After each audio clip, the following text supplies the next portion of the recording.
Welcome back my YouTube channel. ಇವತ್ತು ನಾನು ಚನ್ನ ಮಸಾಲ ಮತ್ತು ಪುರಿ ಮಾಡೋಣ ಬನ್ನಿ.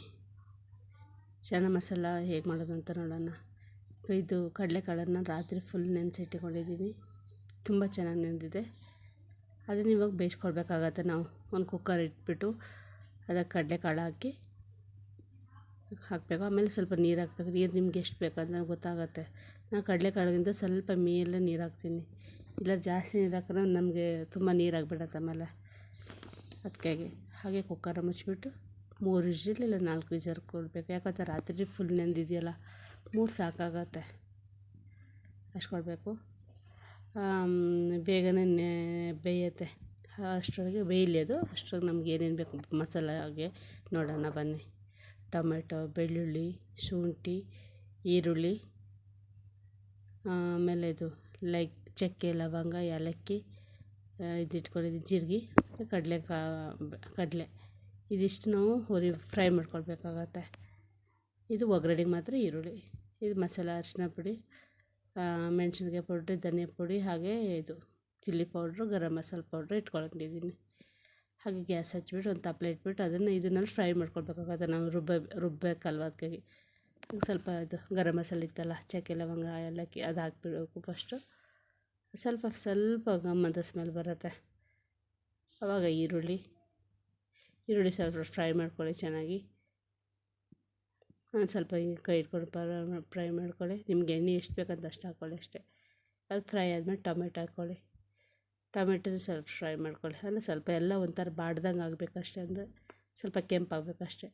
ಅದಕ್ಕೆ ಬೆಳ್ಳುಳ್ಳಿ, ಶುಂಠಿ ಫ್ರೈ ಮಾಡ್ಕೊಳ್ಳಿ. ಆಮೇಲೆ ಅದಕ್ಕೆ ಇದು ಕಡಲೆ ಇಟ್ಟಿದ್ದಲ್ಲ, ಅದು ಕಡಲೆ ಹಾಕಬೇಕು. ಇದನ್ನೆಲ್ಲನೂ ಮಿಕ್ಸ್ ಮಾಡ್ಕೊಳ್ಬೇಕು. ಮಿಕ್ಸ್ ಮಾಡಿಬಿಟ್ಟು ಫ್ರೈ ಮಾಡ್ಕೊಳ್ಳಿ. ಒಂದು 5 ನಿಮಿಷ 10 ನಿಮಿಷ ಸಾಕಾಗುತ್ತೆ ಫ್ರೈ ಮಾಡ್ಕೊಳ್ಳೋಕ್ಕೆ. ನಿಮಗೆ ಸ್ವಲ್ಪ ಬಾಡ್ದಂಗೆ ಆಗುತ್ತೆ. ಇಲ್ಲಿ ಕುಕ್ಕರು ಕೂಗ್ತಾಯಿದೆ. ಒಂದು 3 ವಿಷಲ್ ಸಾಕಾಗತ್ತೆ. ಇದು ಚೆನ್ನಾಗಿ ಫ್ರೈ ಆಗಿದೆ. ಇವಾಗ ಇದನ್ನು ಆಫ್ ಮಾಡ್ಕೊಳ್ಳೋಣ. ಸಾಕು, ಇಷ್ಟ ಆಗೋದು ಸಾಕು. ನೀವು ಇದನ್ನು ತಣ್ಣಗಾಗೂ ಬಿಡಬೇಕು. ಇದು ಪ್ಯಾನ್ ಹತ್ರ ಇಟ್ಟರೆ ಬೇಗ ತಣ್ಣಗಾಗುತ್ತೆ. ನಿಮ್ಗೆ ಅರ್ಜೆಂಟ್ ಇಲ್ಲ ಹೊರಗಡೆ ಇಟ್ಬಿಟ್ಟು ಅಷ್ಟೇ.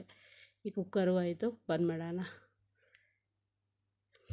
ಇವು ಹಾಗೆ ತಣ್ಣಗಾಗಿದೆ. ಇವಾಗ ರುಬ್ಕೊಬರ್ಬೇಕು. ಇದೆಲ್ಲ ಇದಕ್ಕೆ ಧನಿಯಾ ಪುಡಿ, ಅರಿಶಿನ, ಚಿಲ್ಲಿ ಪೌಡ್ರು ಮತ್ತು ಇದಿಟ್ಟಿದ್ನಲ್ವ ಗರಂ ಮಸಾಲನ ಹಾಕ್ಬೇಕು. ಮತ್ತು ಫ್ರೈ ಮಾಡ್ಕೊಂಡು ಮಸಾಲ ಹಾಕ್ಬಿಟ್ಟು ರುಬ್ಕೊಳ್ಬೇಕು ಚೆನ್ನಾಗಿ ನುಣ್ಣಗೆ. ಇದನ್ನು ಇವಾಗ ಕಡಲೆಕಾಳು ಇದು ಹಾಕ್ಬೇಕು. ಅದಕ್ಕೆ ನಿಮ್ಗೆ ಎಷ್ಟು ನೀರು ಬೇಕು ಏನು ಅಂತ ನೋಡ್ಕೊಳ್ಳಿ ನಿಮ್ಮದ. ಹಾಗೆ ಒಗ್ಗರಣೆಗೆ ರೆಡಿ ಮಾಡ್ಕೊಳ್ಳೋಣ. ಎಣ್ಣೆ ಹಾಕಬೇಕು. ಎಣ್ಣೆ ಹಾಕ್ಬಿಟ್ಟು ಸ್ವಲ್ಪ ಬಿಸಿ ಆದಮೇಲೆ ಸಾಸಿವೆ ಪಟ ಅನ್ನತ್ತೆ. ಆವಾಗ ಇದು ಈರುಳ್ಳಿ, ಹಚ್ಚಿಟ್ಟಿದ್ದು ಈರುಳ್ಳಿ ಹಾಕಬೇಕು.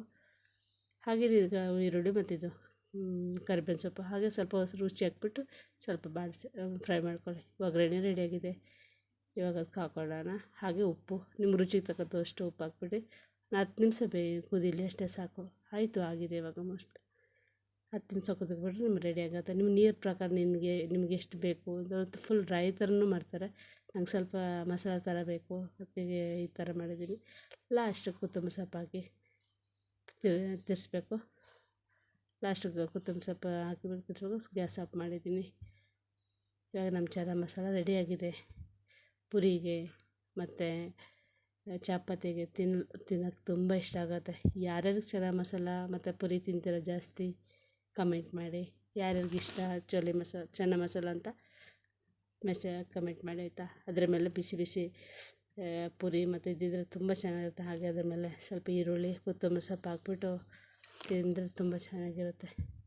ನನಗೆ ಇಷ್ಟ ಆಗುತ್ತೆ. ನಾನು ಹೋಟ್ಲಿಗೆ ಹೋದರೂ ಒಂದು ಪುರಿನೇ ಕೇಳ್ತೀನಿ. ಪುರಿ ಸಾಗು ಕೊಡ್ತಾರೆ ಅವರು. ಒಂದೊಂದು ಸರಿ ಆಲೂಗಡ್ಡೆ ಸಾಗು ಮಾಡ್ತಾರೆ, ಇನ್ನೊಂದು ಸರಿ ಸೋರೆಕಾಯಿ ಸಾಗು ಮಾಡ್ತಾರೆ. ಅದು ಕೇಳ್ಕೊಂಡು ಬಂದಿದ್ದೀನಿ. ಒಂದು ಸರಿ ಮಾಡಿಬಿಟ್ಟು ತೋರಿಸ್ತೀನಿ ನಿಮಗೆ ಹೇಗೆ ಅಂತ. ಚೆನ್ನಾಗಿರುತ್ತೆ. ಅದೊಂಥರ ಸ್ವೀಟಾಗಿರುತ್ತೆ. ನಂಗೆ ಸ್ವೀಟ್ ಸ್ವಲ್ಪ ಇಷ್ಟ ಆಗುತ್ತೆ. Okay, thank you for watching. Like ಮಾಡಿ.